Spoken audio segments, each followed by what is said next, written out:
રાજકોટના વીરપુરમાં સંત શિરોમણી જલારામ બાપાની પુણ્યતિથિ નિમિત્તે સજ્જડ બંધ રાખી શ્રદ્ધાંજલિ આપવામાં આવી। વીરપુર ગામના તમામ વેપારી મંડળોએ પોતાના ધંધા વેપાર બંધ રાખ્યા, જોકે મંદિરની જગ્યા ભક્તો દર્શન કરી શકે માટે ખુલ્લી રાખવામાં આવી હતી।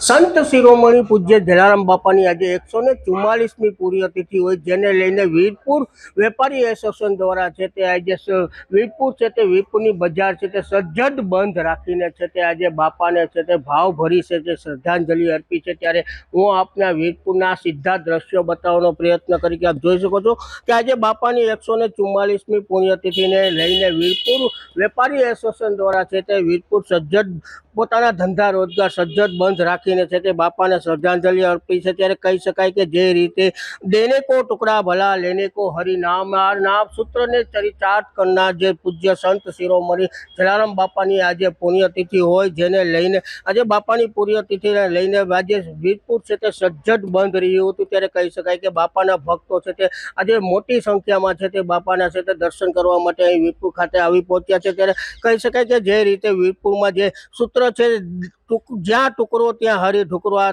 સૂત્રને ચારિતાર્થ કરનાર છે તે બાપાનું અન્નક્ષેત્ર અને બાપાના દર્શન છે તે આજે રાબેતા મુજબ છે તે ચાલુ છે। ત્યારે કહી શકાય કે 200થી વધુ સમય 200 વર્ષથી વધુ સમય થશે બાપાનું અન્નક્ષેત્ર અવિરતપણે છે કે આજે ચાલુ છે। ત્યારે કહી શકાય કે વિક્રમ સંવત 1937 ને મહાવદ દસમને બુધવારના દિવસે છે તે બાપા છે તે ભક્તિ કરતા વૈકુંઠ વાસ પામ્યા હતા। ત્યારથી ગુજરાતીના માસ પ્રમાણે 10મી બુધવારને દસમને દિવસે છે તે બાપાની પુણ્યતિથિ ઉજવવામાં આવે છે। ત્યારે વીરપુરમાં આજે ભાવિકોનો ભક્તોનો છે તે અવિરત પ્રમાણે છે તે બાપાની સમાધિના દર્શન કરવા માટે આવી રહ્યા છે। ત્યારે વીરપુરમાં આજે અન્નક્ષેત્ર અને બાપાના દર્શન છે તે રાબેતા મુજબ ચાલુ છે અને વેપારીઓએ વીરપુર છે તે આજે સજ્જડ બંધ રાખી અને બાપાને છે તે શ્રદ્ધાંજલિ અર્પી છે।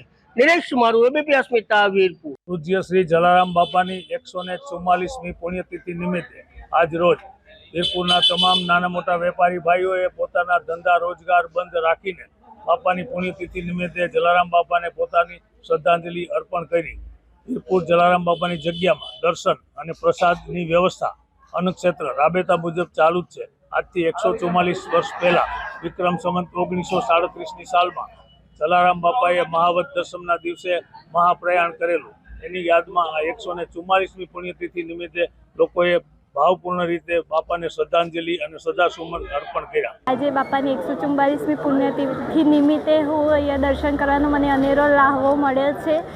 અહીંયાના લોકલ વેપારીઓએ આજે શોખનો માહોલ રાખ્યો છે। બધી દુકાનો ગાડી ગલ્લા બધું જ બંધ છે। અહીંયા આવીને મને ખૂબ જ આનંદ અને ઉત્સાહનો અનુભવ થયો છે।